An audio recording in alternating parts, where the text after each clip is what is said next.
Okay, we have one guest here, Ms. Shubha Pai, Head of Brand Solutions, Google. Can we have a huge round of applause? Now, thank you so much for joining us, Ms. Shubha.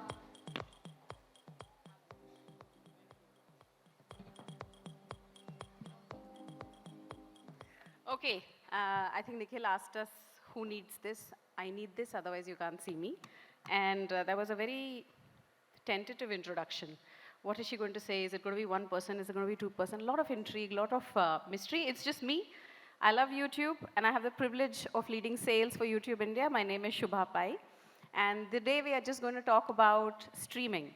And I want to bust a few myths. I think while she was introducing me, she spoke about two types of people, those who watch short form content, those who watch long form content, but look at your own behavior.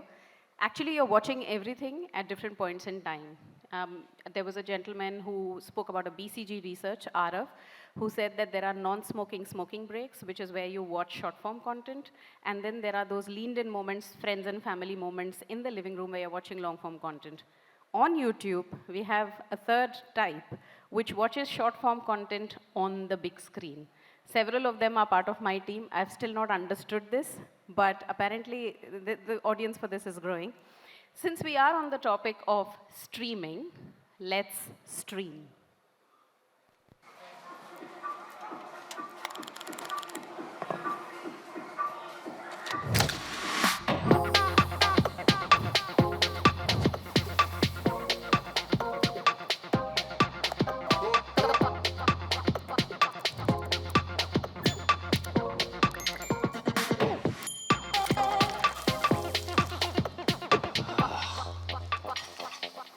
Why is my non-stick pan sticking? High temperatures can damage most nonstick pans. That's why I love this bad boy from our place. This is temperature safe up to 1,000 degrees, and it's virtually indestructible.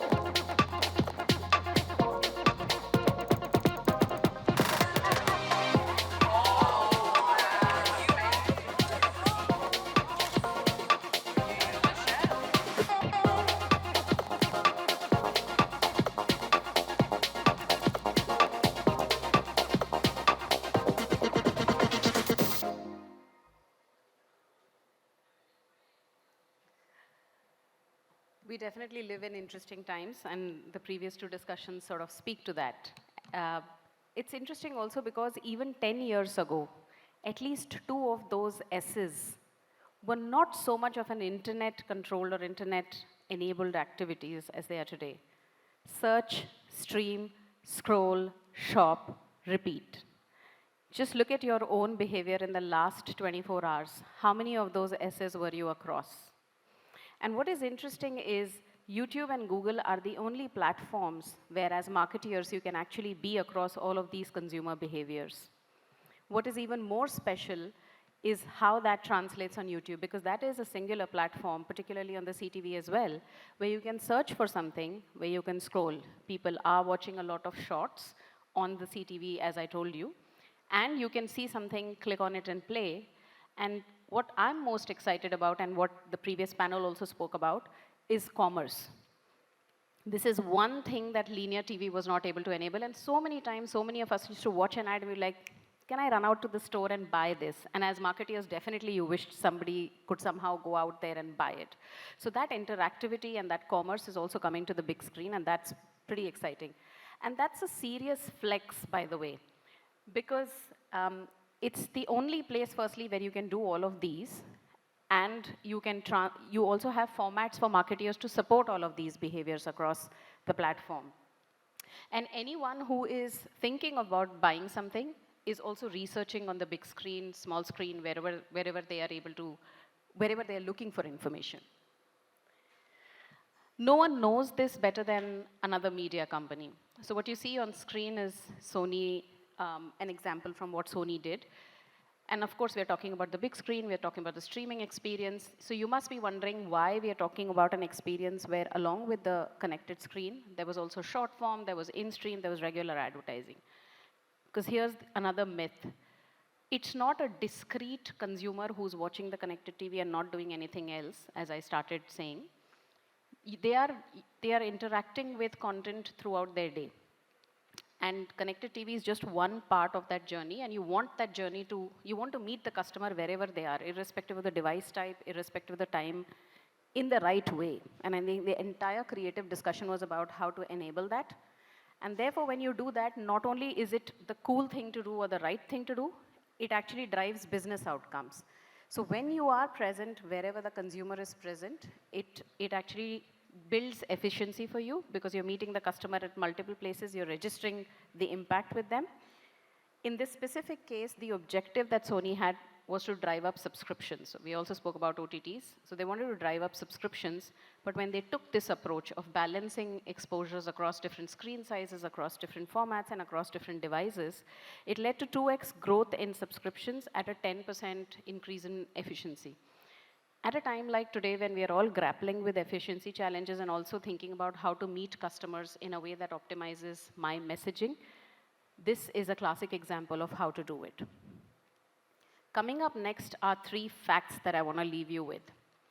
The first one is that YouTube is the #1, YouTube on CTV is the most watched streaming service. It has been so for the last 12 months.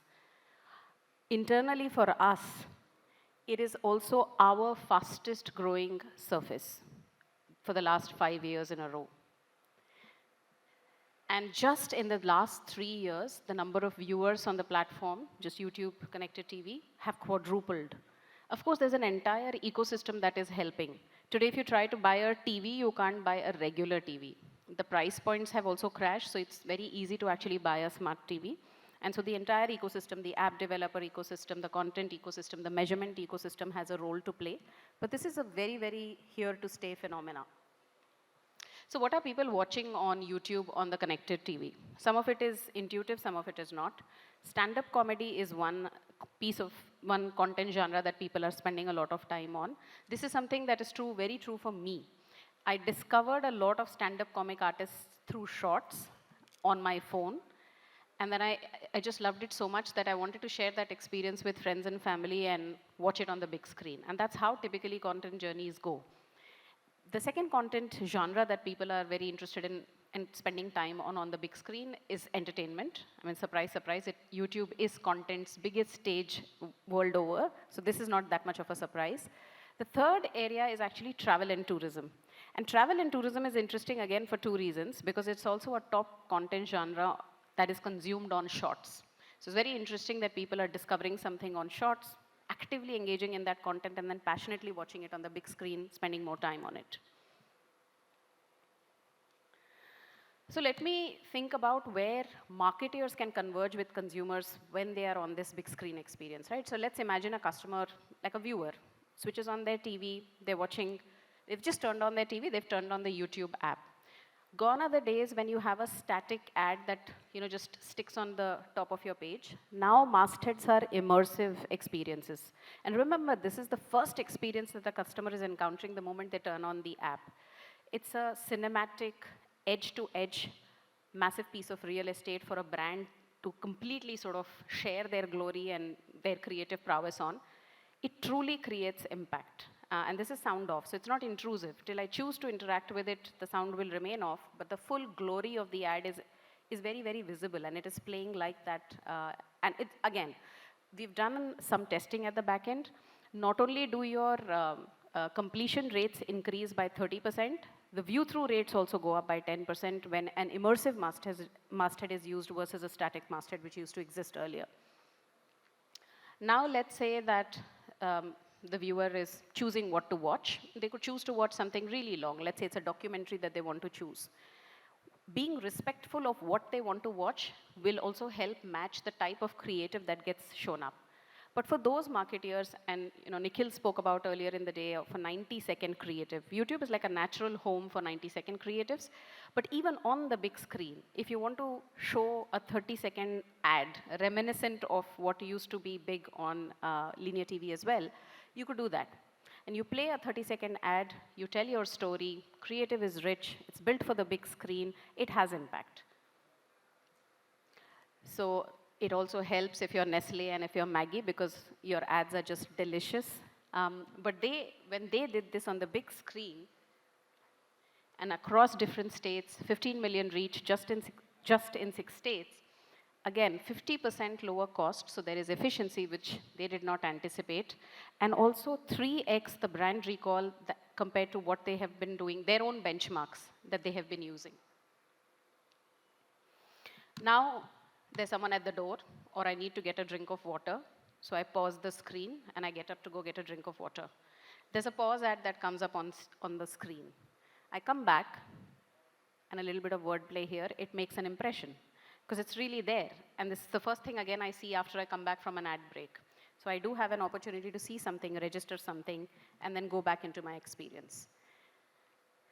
And then, this is not new. QR codes on CTV are not new. We launched them last year.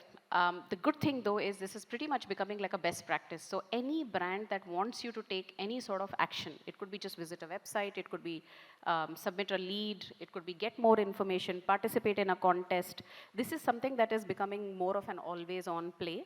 And it is so simple. I'm watching on my couch. Second screening is an established norm. So I have a phone next to me. I can pick it up and I can scan this and do something. One of the brands that did this really well is Kia. It makes perfect sense if you're an auto brand. It's a big screen. You're showing me like really, really nice, impactful visuals of your car, the color, the interiors, whatever features. And if I'm in market, because remember this is the connected TV, so the advantages of digital apply. I could be reaching out to people who are in market for buying a car. So I look at that, I'm salivating, that's a car I want to buy. I can immediately scan and I can submit a lead. Now for Kia, it's not just convenience, it actually helped deliver serious business results. And when I talk about serious business results, I'm talking about OTP verified leads when you submit a lead. So it's not just casual interest, it's not just junk leads. I've watched the ad, I was moved by your creative and I submitted. So 3.6x increase in conversions for OTP verified leads and an increase, 10x increase in CTRs. So this one I'm more excited about because in the months to come and in the years to come, this is where we are moving. This is the fourth S, which is shopping. So you will not just be able to see an ad, do a QR code, etc. In the months to come, this feature that will launch, imagine you're binge watching your favorite creator. You can actually post comments while you're watching that content on the big screen. You can also shop. You can point your phone to it and you can actually shop. This makes it truly, truly exciting. So all the marketeers, even the creative folks who are wishing that I wish there was some sort of an action that people could take after watching something on the big screen. This is what is coming. And this is truly the convergence of commerce on connected TV and a feature that I am personally very excited about. So it's not just about replicating linear TV experiences. It's actually about taking the best of digital and taking the best of linear and then figuring out what you can do with it together. By the time all of us go home, in about 24 hours, logged in viewers in India would have watched 40 million hours of content on YouTube on the connected TV. India loves YouTube. India loves watching YouTube on the big screen even more.